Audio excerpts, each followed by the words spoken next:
प्रिय साथी नमस्कार। आशा करता हूँ बहुत अच्छे होंगे आप सभी लोग।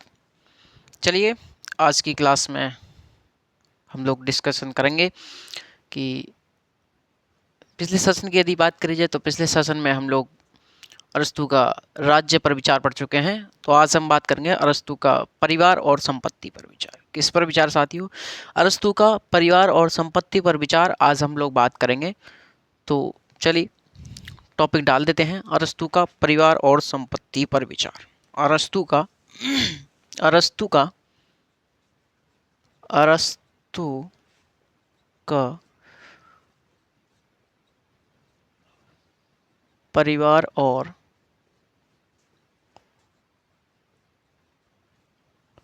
संपत्ति पर विचार। अरस्तु का परिवार और संपत्ति पर विचार आज हम लोग बात करेंगे। देखिए साथियों, अरस्तु का परिवार और संपत्ति पर जो विचार है, इस विचार को यदि हम प्लेटो से कंपैरिजन करके पढ़ें तो ज़्यादा अच्छा होगा। क्योंकि यदि हम प्लेटो से कंपैरिजन करके पढ़ेंगे तो आप सभी जानते हैं साथियों, मैंने आपको बताया है कि जो हमारे प्लेटो हैं, प्लेटो ने परिवार और संपत्ति में दोनों में ही क्या किए? दोनों में ही प्लेटो ने एक प्रकार से साम्यवाद स्थापित किया। क्या किया? साम्यवाद स्थापित किया। आप सभी जानते हैं कि प्लेटो ने शासक वर्ग और सैनिक वर्ग, यानी कि जो अभिभावक वर्ग था ऐसा, या फिर इसे हम संरक्षक वर्ग बोलते हैं, अभिभावक वर्ग या फिर संरक्षक वर्ग में प्लेटो ने संपत्ति और परिवार पर क्या किया? साम्यवाद स्थापित किया। अभिभावक वर्ग के लोगों में परिवार और संपत्ति पर क्या क्या किया साथियों? तो साम्यवाद स्थापित किया। आप जानते हैं कि जो प्लेटो थे, प्लेटो स्त्री और पुरुष की समानता के बड़े पक्षधर थे। प्लेटो स्त्री और पुरुष की समानता के पक्षधर थे। समझ पा रहे हैं साथियों?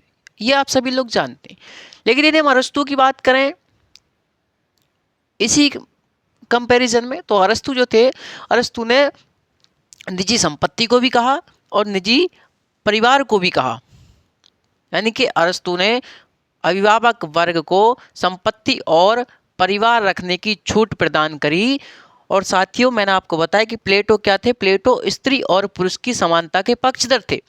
लेकिन जो अरस्तु थे हमारे, अरस्तु पुरुष और स्त्री की समानता के पक्षधर नहीं थे, बल्कि अरस्तु जो थे वो पुरुषों को ज़्यादा महत्व देते थे समाज में। अरस्तु पुरुषों को ज़्यादा महत्व देते थे, यानी कि पुरुष प्रधान समाज की बात करी इन्होंने, एक प्रकार से पितृसत्तात्मक समाज की बात करी इन्होंने। महिलाओं को क्या क्या माना इन्होंने? महिलाओं को चार दीवारी के अंदर ही माना। इन्होंने कहा कि महिलाओं का स्थान चार दीवारी में है। चलिए बात करते हैं। तो जो हमारे प्लेटो थे, प्लेटो स्त्री और पुरुष की समानता के पक्षधर थे। वहीं अरस्तु जो थे, अरस्तु पुरुष प्रधान समाज के पक्षधर थे। चलिए लिखिए साथियों, जहां प्लेटो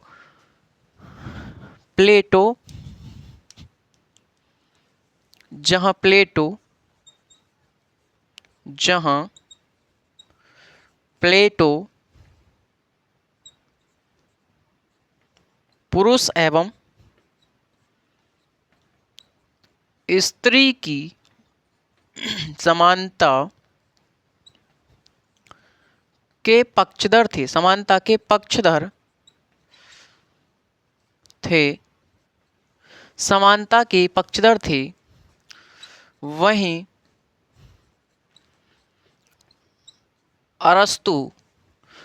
हमारे अरस्तु कैसे थे? वहीं अरस्तु पुरुष प्रधान समाज के पक्षधर, पुरुष प्रधान समाज, या फिर इसे हम पितृसत्तात्मक समाज बोलते हैं, पितृसत्तात्मक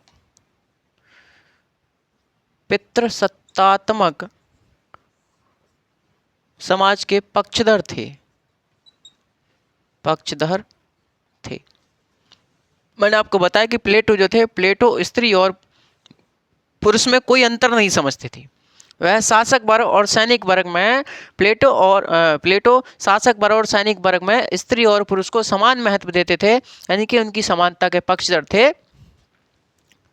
वहीं जो हमारे अरस्तु थे, अरस्तु ने महिलाओं का स्थान पुरुषों की तुलना में बहुत नीचे बताया, और अरस्तु ने पुरुष प्रधान समाज के पक्षधर थे अरस्तु, यानी कि पितृसत्तात्मक समाज का इन्होंने क्या किया, समर्थन किया। अरस्तु ने महिलाओं को घर की चार दीवारी के अंदर बताया, यानी कि इन्होंने बताया, अरस्तु का कथन है साथियों, अरस्तु का कथन है अरस्तु का कथन है कि स्त्रियों का स्थान घर की चार दीवारी में है। अरस्तु कहते हैं कि स्त्रियों का सम्मान, स्त्रियों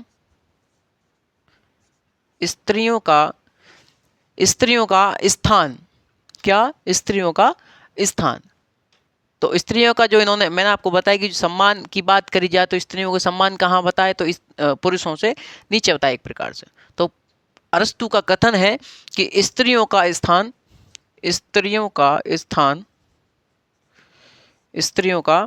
स्थान घर की चार दीवारी में है, घर की चार दीवारी में है। तो किस में है?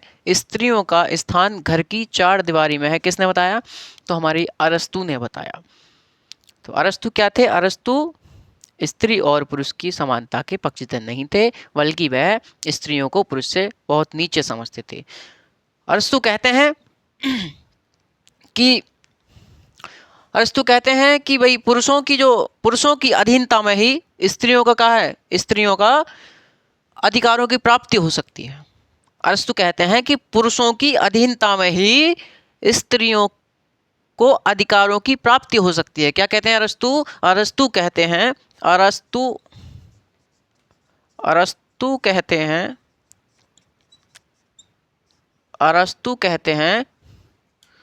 अरस्तु ने क्या कहा? अरस्तु ने कहा कि पुरुषों की अधीनता में ही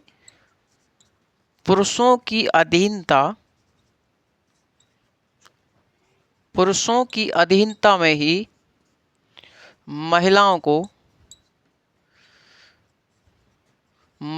को अधिकारों की प्राप्ति हो सकती है।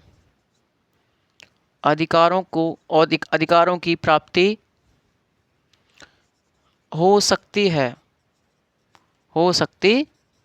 है। क्या कहा? तो अरस्तु कहते हैं कि पुरुषों की अधीनता में ही स्त्रियों को अधिकारों की प्राप्ति हो सकती है, यानी कि पुरुषों से नीचे रखा, पुरुषों के अधीन रखा। किसने? अरस्तु ने स्त्रियों को। अरस्तु कहते हैं कि पुरुषों की शोभा आज्ञा देने में है। अरस्तु कहते हैं कि पुरुषों की जो शोभा है वो आज्ञा देने में है, और स्त्रियों की जो शोभा है वो आज्ञा ग्रहण करने में है। तो अरस्तु क्या कहते हैं? अरस्तु कहते हैं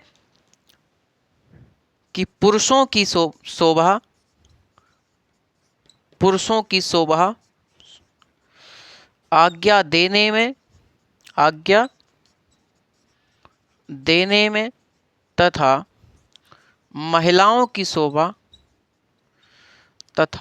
महिलाओं की शोभा आज्ञा ग्रहण करने में है। आज्ञा ग्रहण करने में है। तो किसने कहा? भैया अरस्तु ने कहा कि पुरुषों की जो शोभा है वो आज्ञा देने में है, और महिलाओं की जो शोभा है वो आज्ञा को ग्रहण करने में है। अरस्तु ने स्त्रियों के सार्वजनिक जीवन पर प्रतिबंध लगाया। अरस्तु ने स्त्रियों के सार्वजनिक जीवन पर प्रतिबंध लगाया।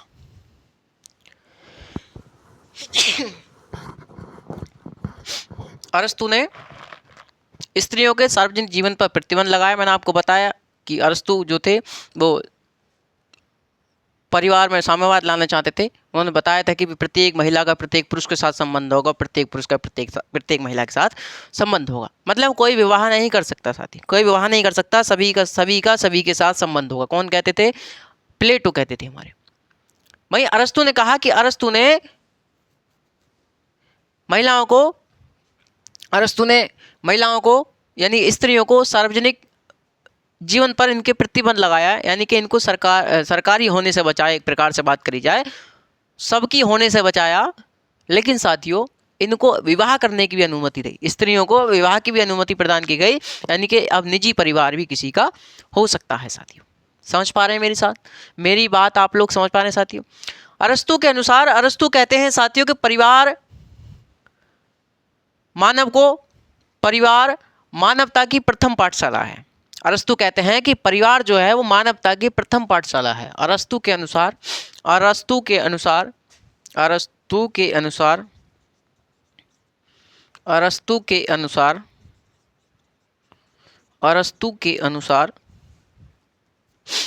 परिवार मानवता की प्रथम पाठशाला है। परिवार मानवता की प्रथम पाठशाला है। अरस्तु ने क्या कहा? अरस्तु ने कहा कि परिवार जो है वो मानवता की प्रथम पाठशाला है साथियों, यानी कि सबसे पहले जो व्यक्ति को सिखाया जाता है वो उसके परिवार में ही सिखाया जाता है साथियों। और प्लेटो क्या थे? प्लेटो वही परिवार को ही नकार रहे हैं, सब कुछ सरकारी होगा। समझ पा रहे हैं साथियों आप लोग? तो किसी ने, हर व्यक्ति के अपने अपने विचार रहे हैं। मैंने आपको पहले प्लेटो के विचार बताया, अब अरस्तु के विचार बता रहा हूं। समझ पा रहे हैं साथियों?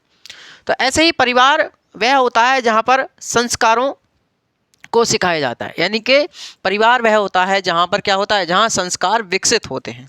अरस्तु के अनुसार परिवार वह होता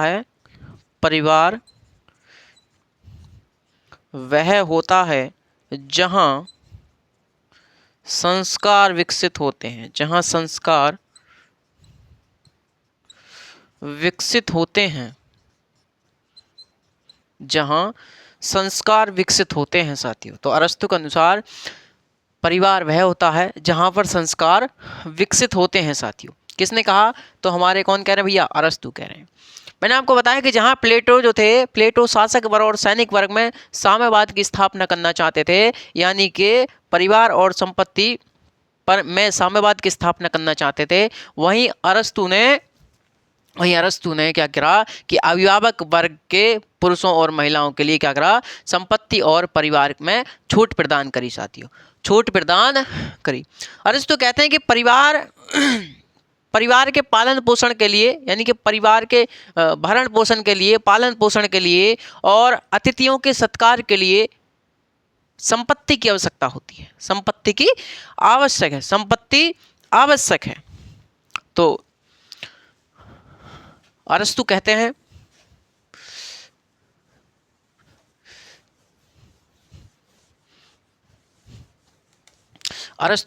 कि परिवार के पालन पोषण के लिए और अतिथियों के सत्कार के लिए संपत्ति आवश्यक है। चलिए साथियों, अरस्तु कहते हैं,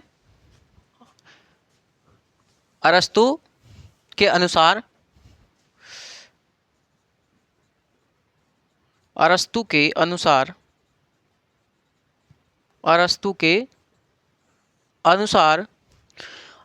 कहते हैं कि परिवार के भरण पोषण के लिए, कि परिवार के भरण पोषण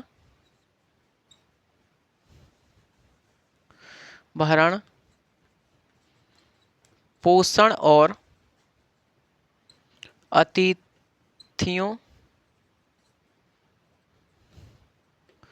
अतिथियों के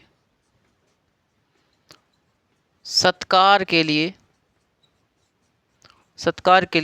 संपत्ति आवश्यक है। संपत्ति आवश्यक है। अरस्तु ने निजी संपत्ति में प्राकृतिक संपत्ति को शामिल किया। अरस्तु ने जो निजी संपत्ति के रूप में माना वो प्राकृतिक संपत्ति को माना, एक प्रकार से बात करें साथियों तो, यानी कि अरस्तु ने निजी संपत्ति के अंतर्गत किसको माना, तो प्राकृतिक संपत्ति को माना। अरस्तु ने, लिखिए साथियों, अरस्तु ने निजी संपत्ति के अंतर्गत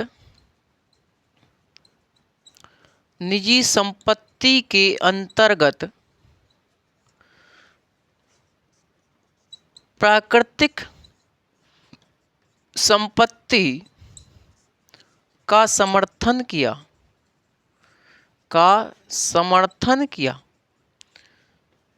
तो अरस्तु ने निजी संपत्ति के अंतर्गत किसको माना, प्राकृतिक संपत्ति को माना साथी, प्राकृतिक संपत्ति को माना। और अरस्तु ने कृत्रिम संपत्ति का विरोध किया। किसका, कृत्रिम संपत्ति का विरोध किया। कृत्रिम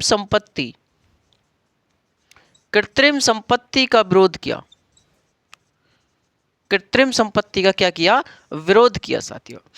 देखिए प्राकृतिक संपत्ति हम उसे कहते हैं, प्राकृतिक संपत्ति हम साथियों उसे कहते हैं जिसमें प्रकृति का योगदान होता है, जिसके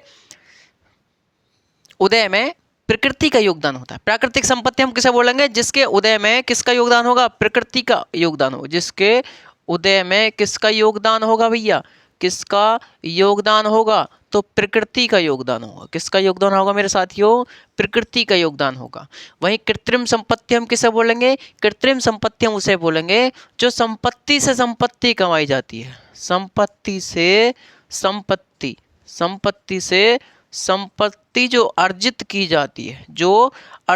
जाती है, उसे हम क्या बोलेंगे, कृत्रिम संपत्ति बोलेंगे साथी, कृत्रिम संपत्ति बोलेंगे। अरस्तु प्राकृतिक संपत्ति का समर्थन करते हैं साथियों। अरस्तु क्या करते हैं, अरस्तु ने, मैंने आपको बताया कि प्राकृतिक संपत्ति का समर्थन किया, वहीं कृत्रिम संपत्ति का क्या किया, विरोध किया। अरस्तु ने उतनी ही संपत्ति का समर्थन किया जितने की व्यक्ति के व्यक्तित्व के विकास के लिए जरूरी है। अरस्तु ने उतनी ही संपत्ति का समर्थन किया साथियों। अरस्तु ने उतनी ही संपत्ति का समर्थन किया। अरस्तु ने उतनी ही संपत्ति का समर्थन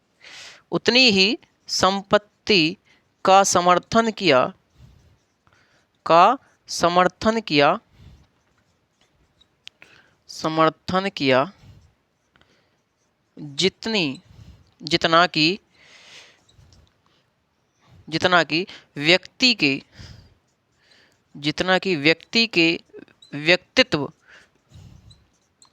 जितना कि व्यक्ति के व्यक्तित्व के विकास के लिए आवश्यक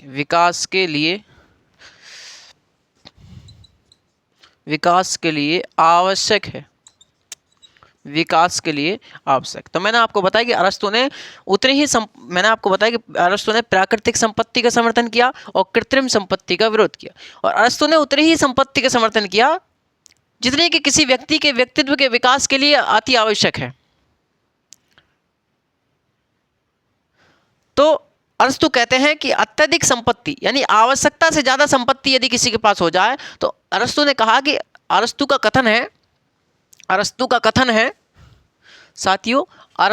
कथन है कि यदि आवश्यकता से अधिक संपत्ति किसी के पास हो जाए तो आवश्यकता से अधिक संपत्ति व्यक्ति के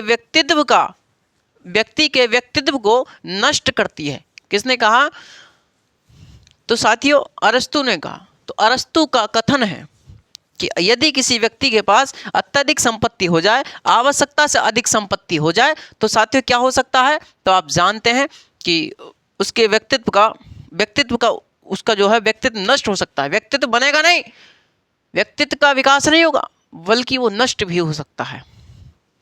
चलिए, तो अरस्तु का कथन है,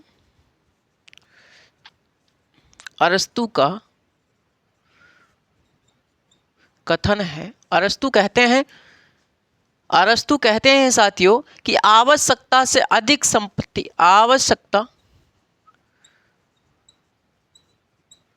आवश्यकता से अधिक संपत्ति,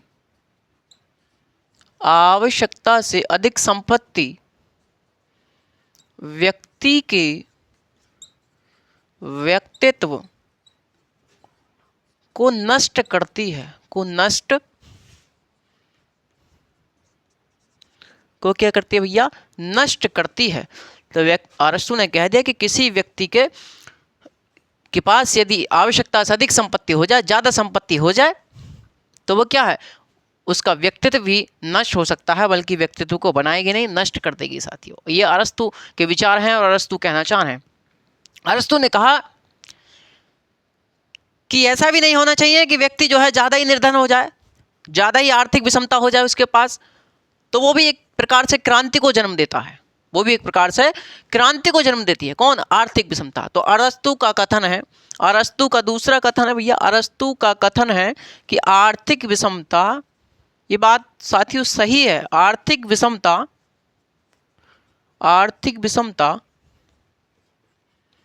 क्रांति को जन्म देती है, क्रांति को जन्म देती है। मैंने आपको बताया कि आर्थिक विषमता किसको जन्म देती है? तो साथियों आर्थिक विषमता क्रांति को जन्म देती है। आर्थिक विषमता किसको जन्म देती है? क्रांति को जन्म देती है साथियों। ये बात आप लोग समझ गए? अरे हाँ या ना? तो अरस्तु जो थे, अरस्तु ने संपत्ति के 3 प्रकार बताए साथियों। अरस्तु ने संपत्ति के 3 प्रकार बताए। अरस्तु ने संपत्ति के कितने प्रकार बताए? अरस्तु ने संपत्ति के 3 प्रकार बताए, 3 प्रकार बताए। अरस्तु ने संपत्ति कितने प्रकार बताए? 3 प्रकार बताए। पहला उन्होंने बताया कि सार्वजनिक संपत्ति, सार्वजनिक उपभोग, सार्वजनिक संपत्ति, सार्वजनिक संपत्ति, सार्वजनिक उपभोग, सार्वजनिक उपभोग, सार्वजनिक संपत्ति और सार्वजनिक उपभोग। दूसरा इन्होंने बताया कि सार्वजनिक संपत्ति निजी उपभोग, सार्वजनिक संपत्ति निजी उपभोग, सार्वजनिक संपत्ति, सार्वजनिक संपत्ति और निजी उपभोग, निजी उपभोग। और इन्होंने बताया कि निजी संपत्ति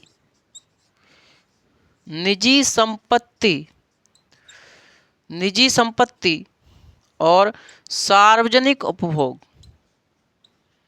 सार्वजनिक उपभोग, सार्वजनिक उपभोग। तो साथियों मैंने आपको बताया कि जो हमारे कौन है, जो हमारे जो हमारे अरस्तु हैं, अरस्तु जो हैं, अरस्तु ने संपत्ति के 3 प्रकार बताए। कौन कौन से प्रकार बताए? कि सार्वजनिक संपत्ति, सार्वजनिक उपभोग। सार्वजनिक संपत्ति का मतलब वो जो सरकारी संपत्ति है, सबकी संपत्ति है, सबकी संपत्ति है, सभी उपका क्या कर सकते हैं, सभी उसका उपभोग कर सकते हैं, उसका इस्तेमाल कर सकते हैं साथियों।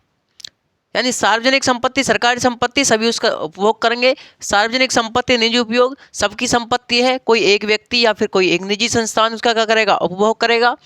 निजी संपत्ति किसी एक की संपत्ति है, ज़्यादा संपत्ति किसी एक व्यक्ति की है, एक निजी संस्थान की है, लेकिन उसका जो उपभोग करेगा वो सार्वजनिक समाज करेगा, यानी सब उसका क्या करेंगे, उपभोग करेंगे साथियों।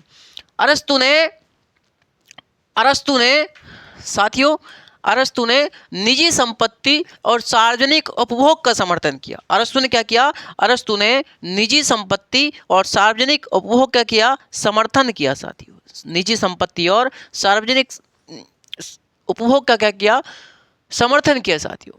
और यही क्या है हमारा, यही गांधी जी के ट्रस्टीशिप का भी एक क्या है, सिद्धांत रहा है, गांधी जी के विचारों का भी एक सिद्धांत रहा है। तो समझ पा रहे हैं साथियों, ये थे हमारे किस पर विचार, ये थे हमारे अरस्तु के परिवार और संपत्ति पर विचार। हमने प्लेटो से तुलना करके देखी, हमने साथियों प्लेटो से तुलना करके देखी। मैंने आपको बताया होगा साथियों, जरा मैं आपका 2-3 मिनट में क्विक रिवीजन करा दूं, करा दें साथियों आपका क्विक रिवीजन। चलिए, मैंने आपको बताया साथियों, मैंने आपको बताया कि जो हमारे अरस्तु हैं, जहाँ प्लेटो ने, मैंने आपको बताया साथियों कि जहाँ प्लेटो जो थे वो स्त्री और पुरुष की समानता के पक्षधर थे, वहीं अरस्तु जो हैं हमारे, अरस्तु पुरुष प्रधान समाज के समर्थक हैं, यानी पितृसत्तात्मक समाज के क्या हैं, समर्थक हैं। कौन? हमारे अरस्तु साथियों। अरस्तु कहते हैं कि महिलाओं को अधिकारों के प्रति किसके अधीन में होकर के होगी, यानी कि पुरुषों के अधीन ही महिलाओं को अधिकारों की प्राप्ति हो सकती है, यानी कि पुरुषों की अधीनता में ही महिलाओं को अधिकारों की प्राप्ति हो सकती है। और महिलाओं को अरस्तु ने क्या माना, अरस्तु ने महिलाओं को घर की चार दीवारी में इनका स्थान बताया। अरस्तु के अनुसार महिलाओं का स्थान घर की चार दीवारी में माना। इन्होंने क्या माना? घर की चार दीवारी में माना। समझ पा रहे हैं साथियों? अरे समझ पा रहे हैं। चलिए, तो और मैंने आपको क्या बताया, और मैंने आपको बताया कि ये अरस्तु कहते हैं कि परिवार मानवता की क्या है, प्रथम पाठशाला है। यानी परिवार में क्या है, प्रथम पाठशाला क्या होती है, मानवता की प्रथम पाठशाला है, मैंने आपको बताया। और मैंने आपको बताया कि स्त्रियों के सार्वजनिक जीवन पर प्रतिबंध लगाया किसने? अरस्तु ने। स्त्रियों के सार्वजनिक जीवन पर प्रतिबंध किसने लगाया? तो अरस्तु ने लगाया। यानी कि आप शादी विवाह ये कर सकते हैं, इनके निजी परिवार भी होगा, निजी संपत्ति भी साथियों हो सकती है इनकी। अरस्तु कहते हैं कि परिवार वह होता है जिसमें संस्कार क्या होते हैं, डेवलप होते हैं, संस्कारों का विकास होता है। परिवार वही होता है। कौन कहते हैं? अरस्तु कहते हैं। अरस्तु ने साथियों, मैंने आपको बताया कि प्लेटो जो थे, प्लेटो ने शासक वर्ग और सैनिक वर्ग, जिसे हमने बताया अभिभावक वर्ग या फिर संरक्षक वर्ग में दो क्षेत्रों में संपत्ति और परिवार में क्या करना चाहते थे, ये हमारे साम्यवाद स्थापित करना चाहते थे।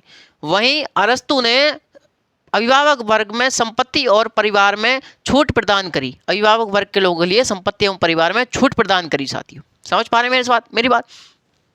अरस्तु कहते हैं कि परिवार के भरण पोषण के लिए या फिर अतिथि के सत्कार के लिए संपत्ति की आवश्यकता होती है।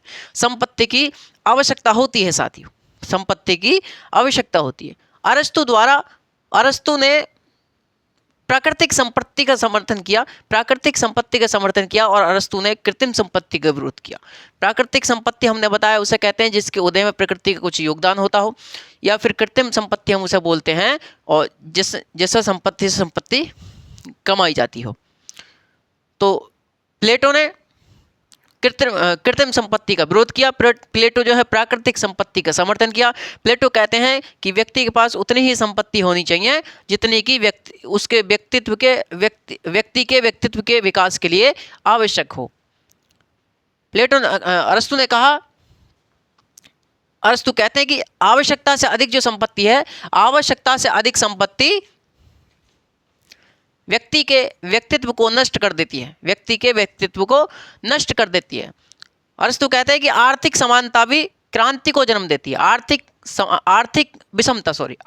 विषमता क्रांति को जन्म देती है। किसने कहा? अरस्तु ने कहा साथियों, अरस्तु ने मैंने आपको बताया, अरस्तु ने संपत्ति के 3 प्रकार बताए। कौन कौन से? सार्वजनिक संपत्ति, सार्वजनिक उपभोग, निजी संपत्ति, सार्वजनिक उपभोग और सार्वजनिक संपत्ति और निजी उपभोग। तो अरस्तु ने कैसा समर्थन किया? अरस्तु ने निजी संपत्ति, सार्वजनिक उपभोग के इस पर क्या किया? समर्थन किया। निजी संपत्ति और सार्वजनिक उपभोग पर क्या किया? समर्थन किया साथियों, इसका समर्थन किया। यही गांधी जी के ट्रस्टीशिप का भी सिद्धांत है, गांधी जी के विचारों का भी एक सिद्धांत रहा है साथियों। समझ पाए होंगे? चलिए साथियों, मस्त रहिए, जिंदाबाद रहिए, नमस्कार, जय हिंद, बने रहिए साथियों, बने रहिए FM गोल्ड परिवार के साथ। जय हिंद।